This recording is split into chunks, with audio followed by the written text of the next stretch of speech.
the post-communist countries.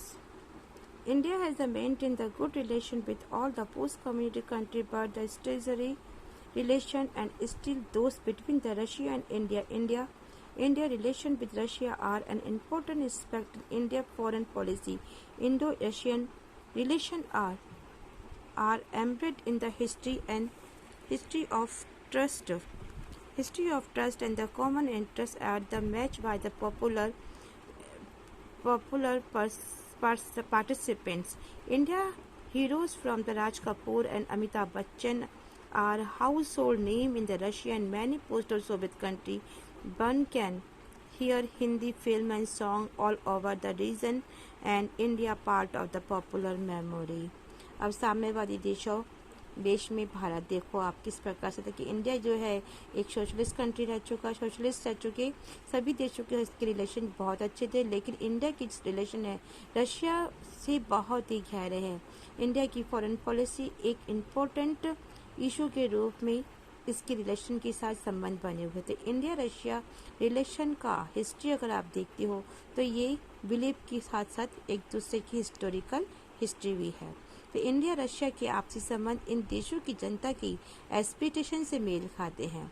भारतीय हिंदी फिल्मों के नायक जो ये हीरो राज कपूर से लेकर के अमिताभ बच्चन तक रशिया के अंदर जो पूर्व रशिया है, बाकी सारे रिपब्लिक के घर में घर घर जाने जाते हैं। और इस क्षेत्र की जितनी भी हिंदी फिल्म है इनके सॉन्ग्स है, यहाँ पर जनमानस का एक भाग है, यानी कि वहाँ पर ये जो फिल्म है, ये जो सॉन्ग है बहुत ही पॉपुलर सॉन्ग है जहाँ पर ये गाए जाते हैं।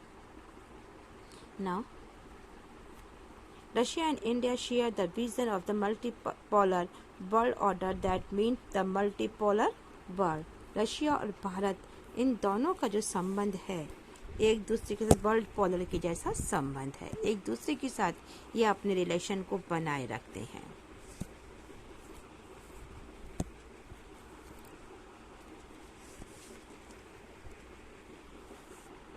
Order to extend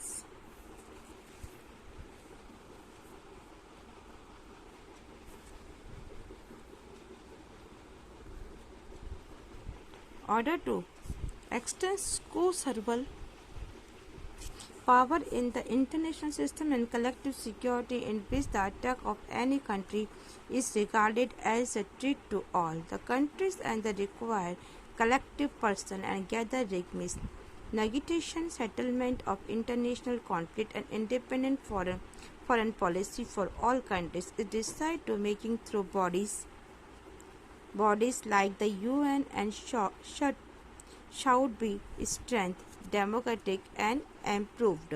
More than 80 byte agreement have been signature between the India and Russia part of the Indo-Russian Strategic Agreement 2001.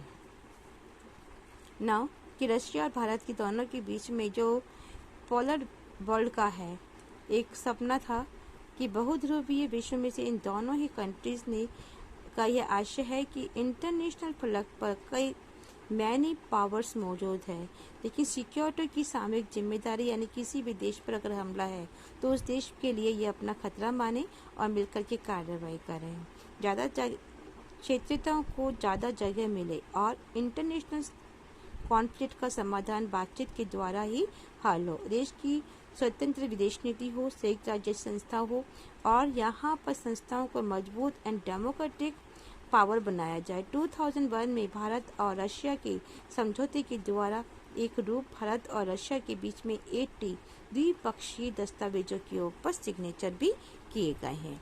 The India stand for benefit from the relation with the Russia and sure like Kashmir, energy supply and sharing information and international tourism, access of Central Asia and blocking the relation with the China and Russia stand for benefit from the relation because the India is the second largest arm, making the Russia and India military gets most of the hardware from Russia since India had an oil import and nation Russia is important to India has to repeating come to the assistance of India during the oil crisis. India is seeking to increase its energy import from Russia and the Republic of Kazakhstan and Turkestan. Comparative with these republics include partnership and investment in the oil field.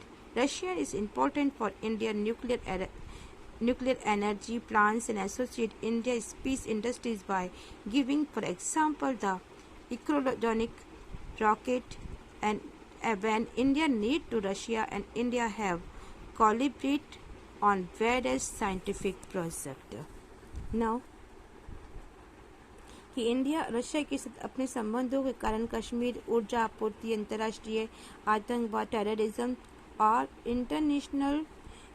Internet सूचनाओं के आदान प्रदान के लिए भी इन पश्चिमी Asia में पहुंच बनाने और चाइना के साथ अपने रिलेशन को संतुलन बनाए जैसे कुछ ऐसे इशू है जो कि फायदे हुए हैं। तो रूस को इस संबंध में सबसे अधिक फायदा यह है कि रशिया और इंडिया के लिए जितने भी वेपन्स है वो एक दूसरे के द्वारा खरीदारी करते हैं और इंडियन सेना को अधिकांश सैनिक साजो सामान यानी जो भी हमें वेपन्स चाहिए होती है हम रशिया से ही प्राप्त करते हैं।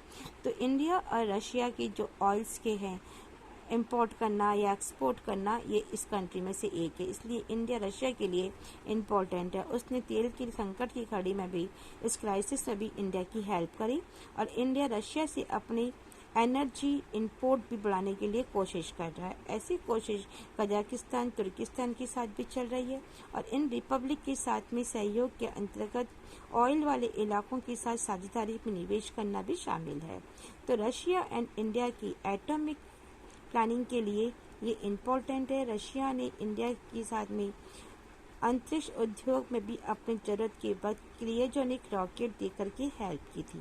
इंडिया और रशिया अलग अलग वैज्ञानिक परियोजनाओं में भी साझेदार है, यानी कि वो साइंटिफिक प्रोजेक्ट में भी एक दूसरे के साथ में कोऑपरेटेबल हैं।